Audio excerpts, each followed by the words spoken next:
Hello, everybody. Welcome to my channel. My name is Seymour Hemdinger, and this is the Type 1, Type 2 channel.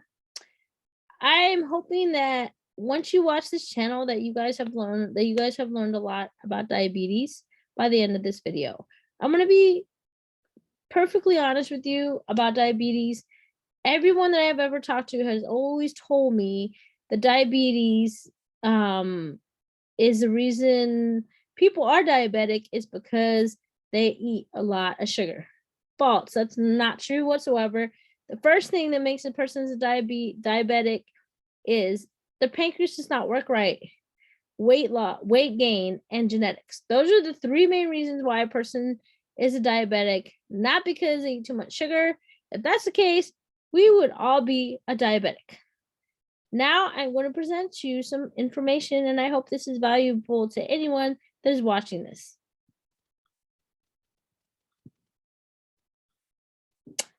So I'm going to be talking about the different types of diabetes.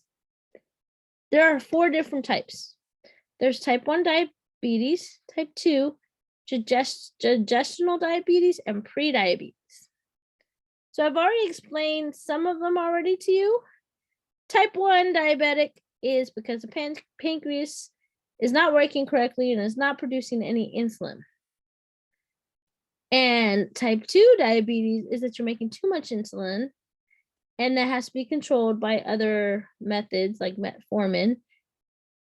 And then gestational diabetes is when you're pregnant with diabetes. And then pre-diabetes is the borderline of having diabetes, but your diabetes isn't high enough to be a diabetic.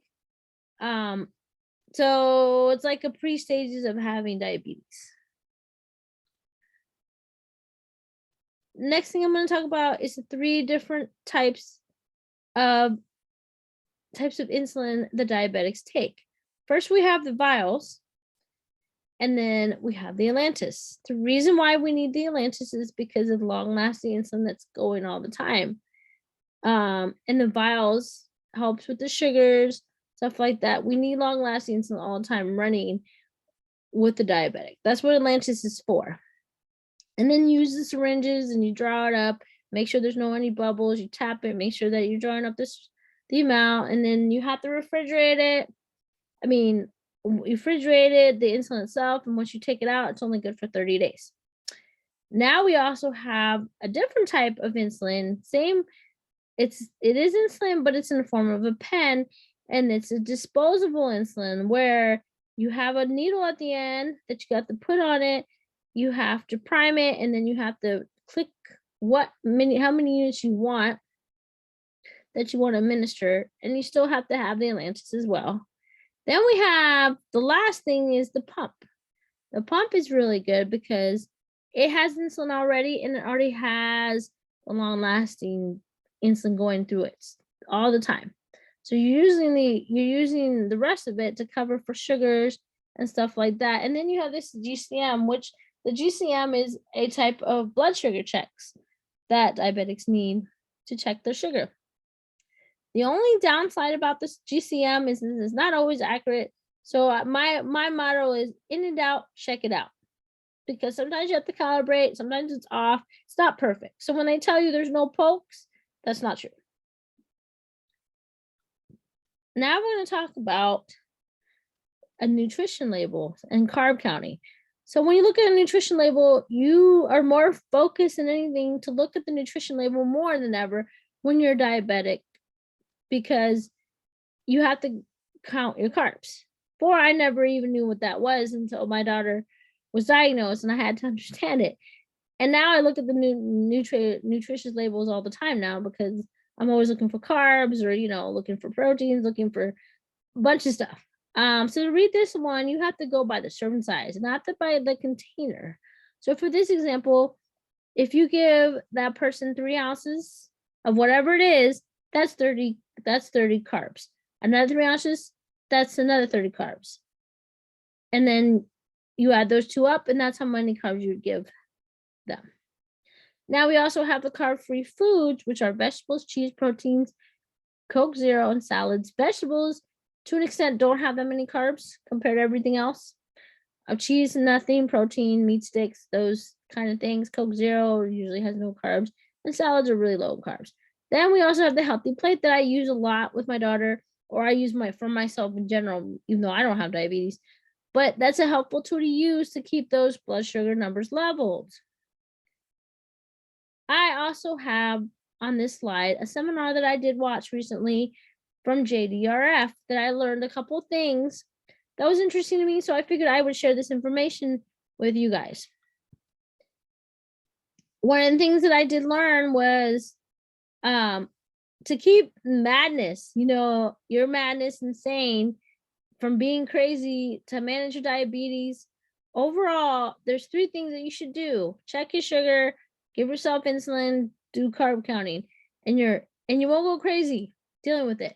Then we have diabetes management, which is very interesting to me as well. When I was watching the seminar, we have the analytic brain and the emotion brain, and the way they explained it was the analytic brain is the rider, the emotional brain is the elephant. One of the things that they discussed about this was sometimes we have the rider that we overanalyze diabetes, and we don't, and we let the rider take over. When in doubt, that should not be the case. It should be the elephant taking over, because they know how they're emotionally feeling at that time. They may be hungry, they may be thirsty. If you analyze diabetes to more than it needs to be and not taking care of the elephant, then you know what happens to the elephant. You don't need to do that. You always want to take care of the elephant before you take care of the rider.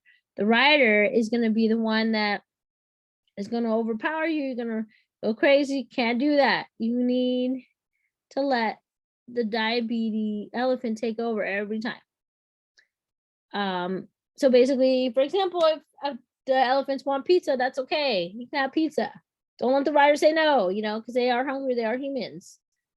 One of the other things they talk about was psychological quicksand, meaning that we cannot have our diabetics drowning, dealing with the disease. We have to get other people involved to encourage them, to make them feel comfort, that it's not a bad thing. You can still live life to the fullest having diabetes. Basically saying that they will drown in the disease if they're unhappy, and we don't want that. So that's why you want to get them into supporting groups. Word matters, which is a big one that I have seen a lot with word choices when it comes to diabetic. Oh, this is my diabetic daughter, or this is this, or this is that. I never label my daughter as that. She is still a child. She's my child. I don't say, hey, she's my diabetic. Or I don't say that she's my daughter, or she has diabetes. I don't say that. She's a person. I treat her like a person. I don't treat her as the disease that defines her as a person. So we got to watch the words carefully when you're addressing diabetes, because they know they have it, but it's how you treat and manage and talk to your child. They're able to cope with it better. Taking a vacation means taking a break sometimes from doing carb counting or anything else for that matter. You want to make sure that once they get to understand everything about diabetes, that they're able to take over it and be able to manage it on their own and take a little break from it. And if they understand all the mechanics of it, they're able to do that. And that doesn't have to be like a long term, because it's not good to be a long-term vacation from having to deal with diabetes, just a short term. Because sometimes we all need a vacation. It takes a toll on you. And that is my references. And if you guys like my video and want to see more of my videos, let me know. Put some comments on the below, and I will put some more videos. And that is all I have for you guys. I hope you guys enjoyed my video. Bye.